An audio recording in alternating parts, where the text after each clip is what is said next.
President Joseph Boakai, before he became president, he talked about establishing a war crime court to bring the people that participated in the Liberian's 14-year civil war to justice, right?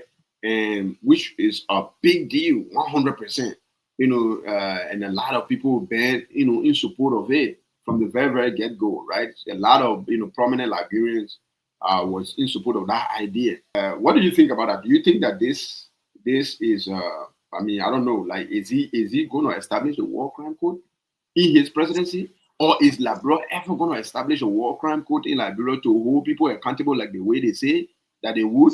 Yeah. It's good. It's good you ask this question. I just stated as a politician, they do everything, to score political goal, and sometimes they are not honest. However, there's some of the things that were in their campaign. They say they're going to establish that, and Yeah. not just only war but economic concord. And we all know that some family. I personally know some family who are still affected by the war. And they always, some of them had a scar on themselves. They need closure.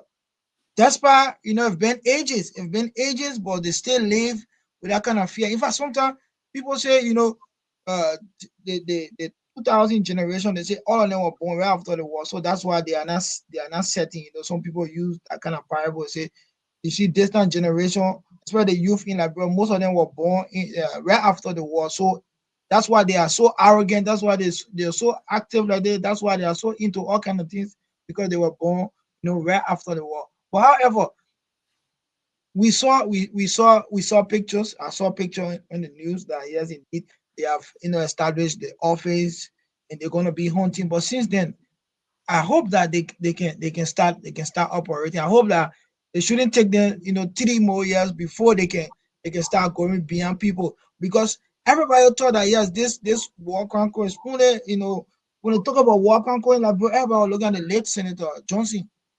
No, everybody was looking at him.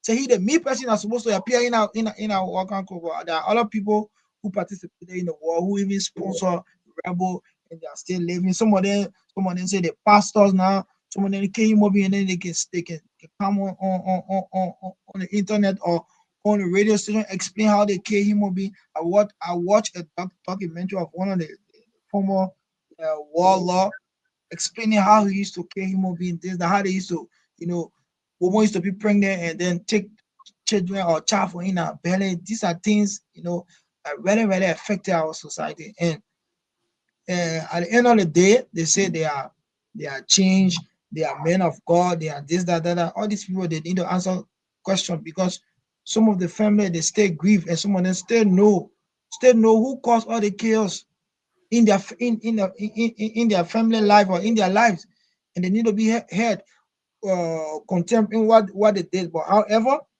if rest and sure, if they can be held contempt for their action in this war, trust me, in the hereafter, they will meet the real judge, that who is so just. Well, okay. I agree with you saying that if they now hold them accountable here in the hereafter, the judge of all judges, Allah subhanahu wa ta'ala, or however you call him in your own language or whatever, God is going to hold everybody accountable for their atrocities. I agree with that 1000%.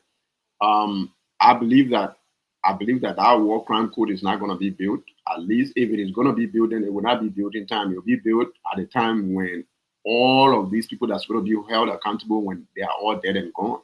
You just Mhm. mentioned it. You say Prince Johnson was one of those people that people were literally looking forward to him being held accountable. You know, uh, and of course he has already passed on. Yes, how they call it. So, and exactly with the other ones, like the one you were just talking about, I think you were talking about the guy who used to call himself Paul Nicky. I forgot about your real name.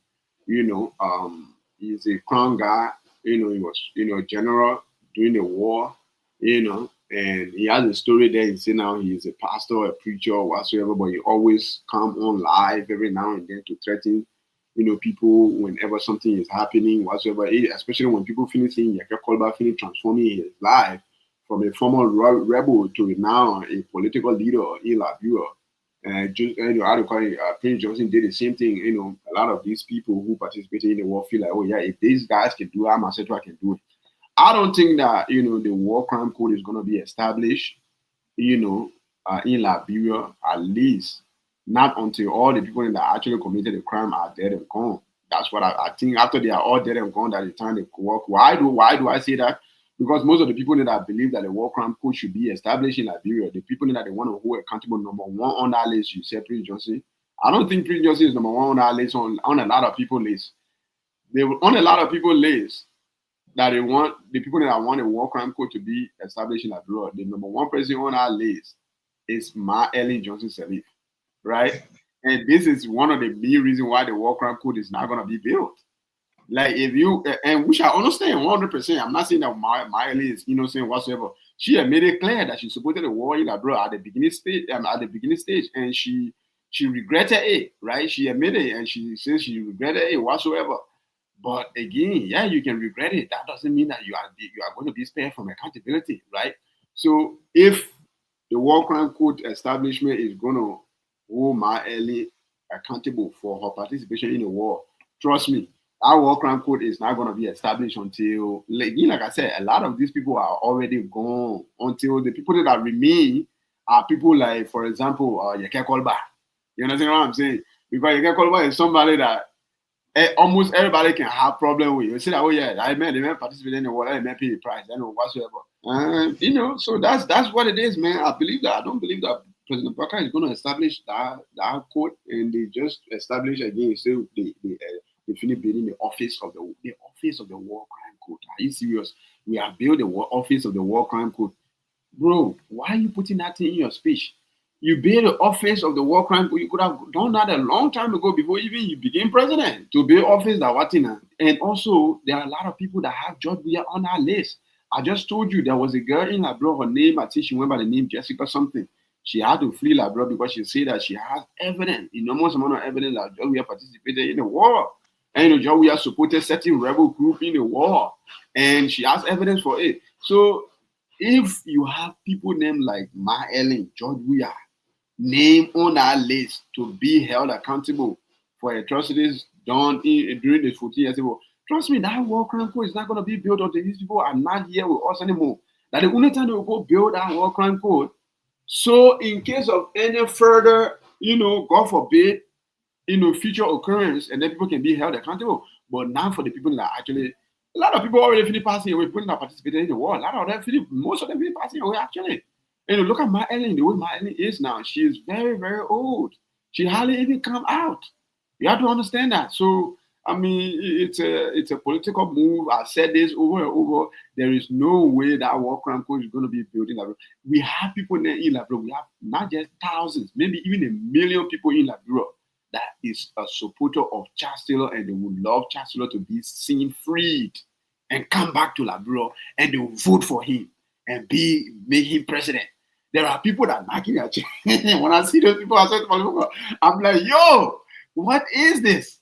But again, yeah, bro. But bro, the people, what was the famous song they used to sing? And they say, "You came my man, you came my pa, I'll vote for you." So if somebody in a rifle mic can sing song like that, say, "You can kill my man, you can kill my pa, I'll still support you." I swear, people, these are cursed people. When when God curse you, that the song you go sing.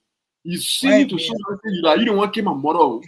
My mother that gave birth to me. My mother that raised me. My father that gave birth to me and raised me. You don't want to kill them, but I will still vote for you. You'll be my leader. You think you will enter in heaven? Bro, people have sang, I remember again, people sang this slogan, you know book, you not know book will vote for you. People have been doing all that, and at the end of the day, we are still where we are today. So it's just that the mindset. I remember when we were younger. I remember, sometimes when we were kids, right? And you would see something by yourself, and your parent would say, "Don't say that. Don't ever say that." You say something by yourself, they will tell you, "Don't say that," because why? Anything you preach, it will come to actual. Literally, if you say something over, it will come to actualization. You'll be saying it to yourself until you believe it, and that's whatever you believe is who you are. Is what you are. Right. So these people, you going out and saying that somebody kill your mother, kill your father that the person you go for. or somebody nobody now nobody, the person you go, you are literally setting yourself up for backwardness, for disaster.